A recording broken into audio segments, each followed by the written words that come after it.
un site basé sur WordPress est à la fois un système de blog, donc qui permet de publier des articles, aussi une installation par défaut de WordPress, bon, juste un peu amélioré parce que j'ai installé le thème frontière, et on peut trouver ce thème sur le site wordpress.com. Voilà.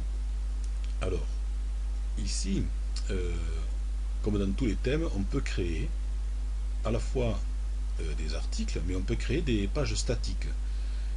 Et ce qui revient à faire un menu en fait. On peut mettre ici une page de contact et des pages d'information, enfin, et ce que l'on veut en fait.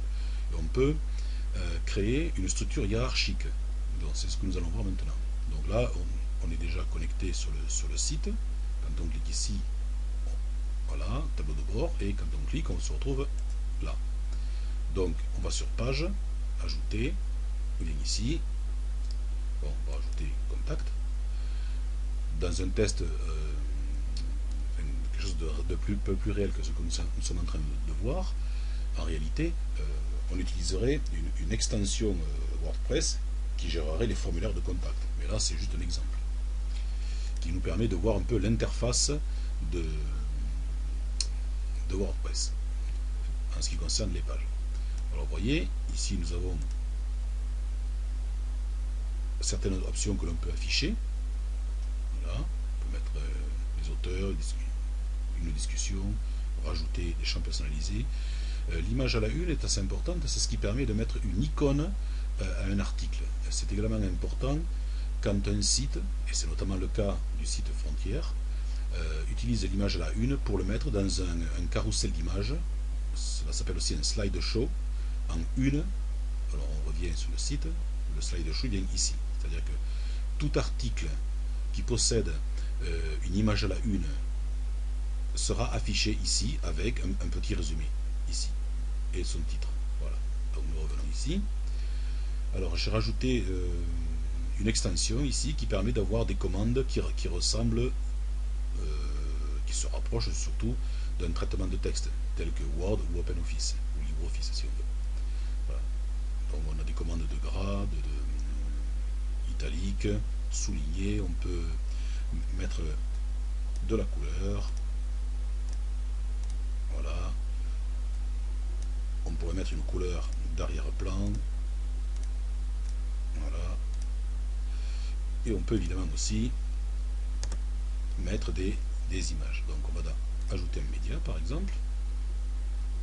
Voilà. Alors j'ai téléchargé dans l'interface quelques images. Voilà. Donc on va mettre celle-ci. Voilà. C'est tout simplement mon logo. Voilà. Et voilà. Ici inséré dans la page. Et me voilà. Bien.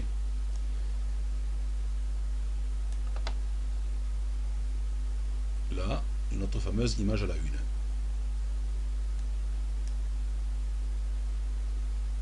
Et on va choisir la même chose. On pourrait ici mettre une légende, changer le titre, il est utile de mettre un texte alternatif, ça c'est au cas où l'image a une difficulté à se charger. On peut mettre aussi une description si on veut. Et ici on va faire le plus simple. Voilà. On laisse l'URL, c'est-à-dire l'adresse standard, normale, mais on pourrait très bien changer par autre chose. Ce qui est important, c'est ceci, c'est l'ordre. Donc nous revenons ici, on dit que accueil c'est la page 1, donc celle-ci va être la page 2.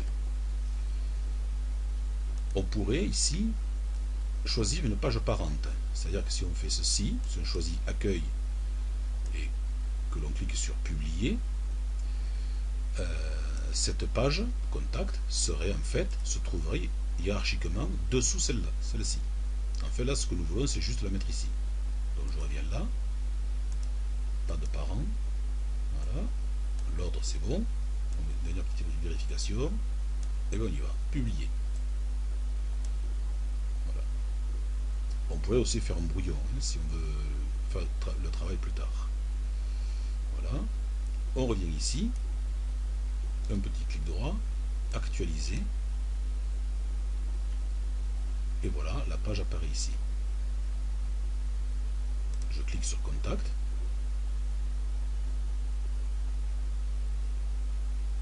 et voilà. C'est pas plus compliqué que ça. Donc, nous allons créer une nouvelle page.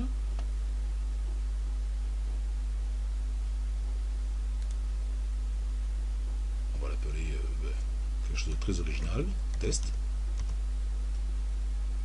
Voilà.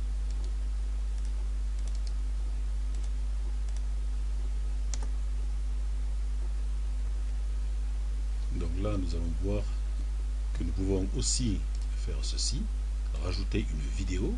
Donc là, depuis mon compte YouTube, je viens de rajouter l'URL, c'est-à-dire l'adresse de la vidéo. C'est utile ce genre de choses si on veut par exemple faire mettre un tutoriel vidéo sur un site internet.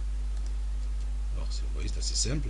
Et là évidemment on mettrait, on ferait les choses un peu plus complètement, on mettrait un texte plus explicite sur la vidéo. Voilà, ça n'a rien de bien compliqué, il suffit de se rendre sur le compte YouTube en question, de copier l'adresse dans la barre d'adresse en haut, ici, voilà.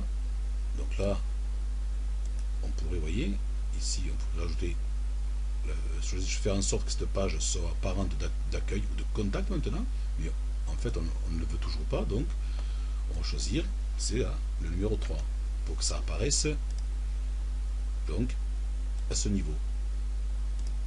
On continue, voilà. Bon là on n'a pas d'image à la une. On peut cliquer sur aperçu histoire de contrôler ce qui se passe.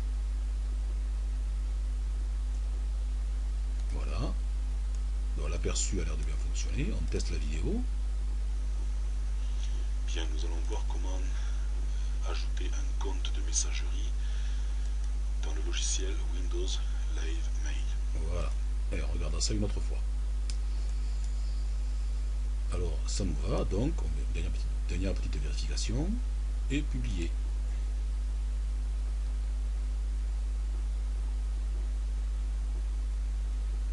On va sur l'accueil des sites, même chose que tout à l'heure, actualiser. Voilà, donc là tout apparaît.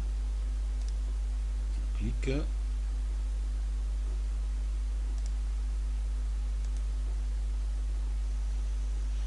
Bien, nous allons voir comment ajouter un compte de messagerie dans le logiciel Windows Live Mail. Voilà.